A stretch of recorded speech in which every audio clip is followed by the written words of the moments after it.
Happy Tuesday, everybody!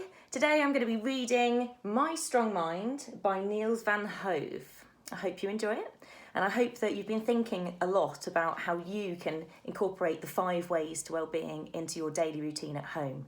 So make sure you're getting plenty of breaks from screens. Make sure that you're remembering all the different things that have helped you in the past to feel good. So exercise, talking to people, whether that's people in your house or whether that's via video call or phone call. Make sure that you are doing things to take notice of the world around you. So get outside, go and explore nature, maybe take a camera with you, have a look at things that are around. Can you notice anything that you haven't noticed before? Are you giving yourself self-care? Are you doing things that make you feel calm and relaxed? So are you giving yourself time to read your favourite book each day? Are you giving yourself time to just chill and just do nothing every so often? Because actually that's okay too. Are you practicing with things to help your brain grow? Are you making sure that your brain is getting that buzziness each day from learning something new? Now, that one's quite straightforward at the moment because we've got our remote learning happening. But maybe you could learn a new hobby, or maybe you could learn to do a new job around the house with some help from your grown-ups. Maybe you could learn a new language. There's plenty of ways out there that you can learn new languages, lots of great apps. So maybe you could ask a grown-up to help you with that. Are you giving to others? Because giving to others also makes you feel good. So maybe you could give someone in your family some time. Maybe you could play a game with somebody in your family to make you feel good and them feel good. Maybe you could write a letter or a little note to somebody who lives near you, or maybe post it in a letterbox. And that can count as your exercise as well, to go and find the post box. So just remember, we teach you these things to then use them outside of school. So do make sure that you're remembering all of the skills that you've learned, because you've learned so many. Make sure that you're incorporating them into every day, not just a one-off, not just having a 5 ways to well-being afternoon, but actually each day just drip those 5 ways to well-being into your daily routine, and you will feel better. Okay, My Strong Mind. Kate is sporty and happy. She does well at school and she has lots of friends. But like everyone, she faces difficult situations at home or at school. Sometimes things just don't go as she likes. She is slow to get ready for school, making her parents grumpy with her. All her friends can do cartwheels, but she can't. She's afraid to stand in front of the class to do show and tell. Her friends sometimes say mean things.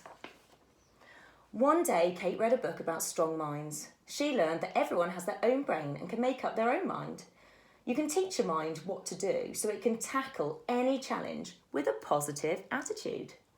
When you practice, your mind gets smarter and it gets stronger. It's okay to try and to fail, because over time your mind can help you get better at anything you want. Kate decided to use her mind with all of her challenges. That evening she wrote a list of all her tasks she had to do in the morning. Get dressed, brush her hair, brush her teeth, does this sound familiar?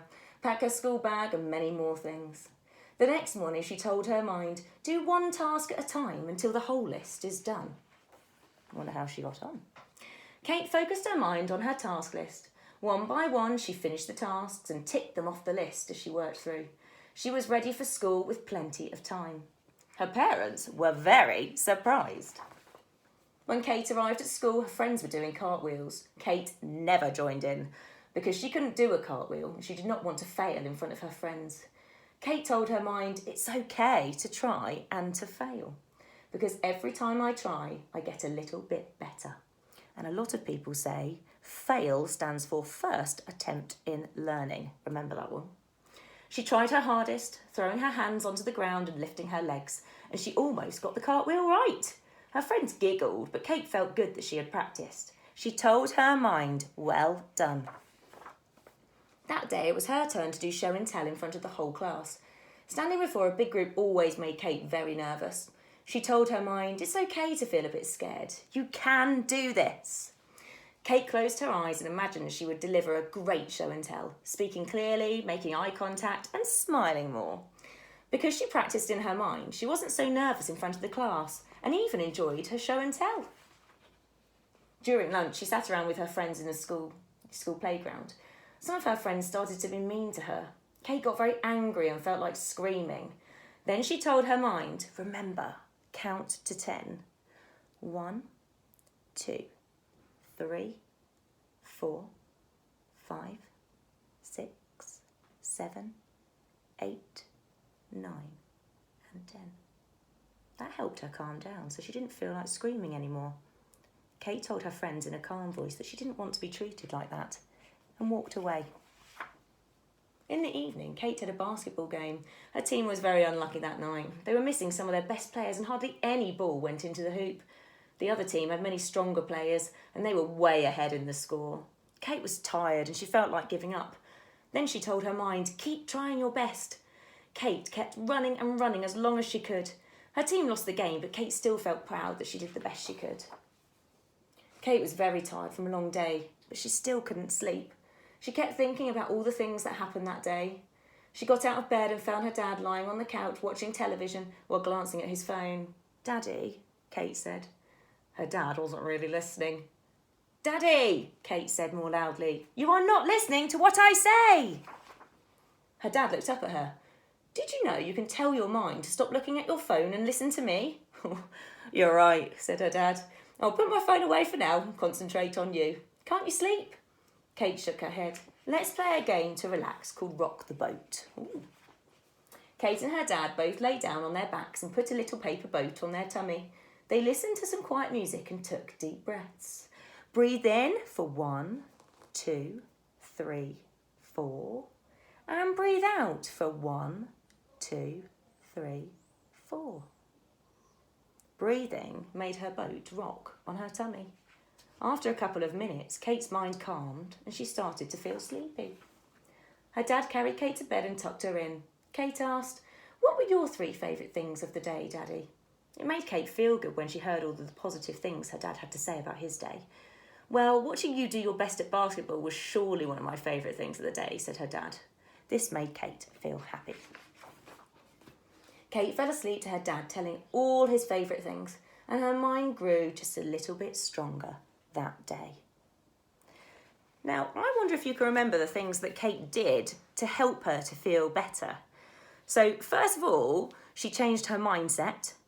So she decided that she was going to tell her mind positive affirmations, we call them sometimes.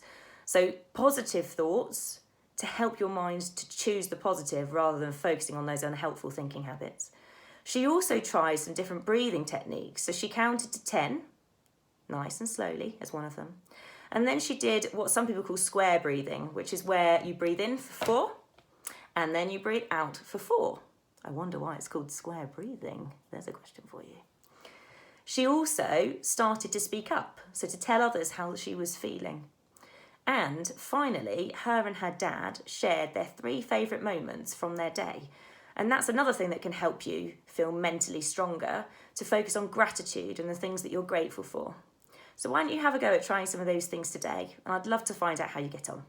I'll see you tomorrow for another story. Have a great Tuesday.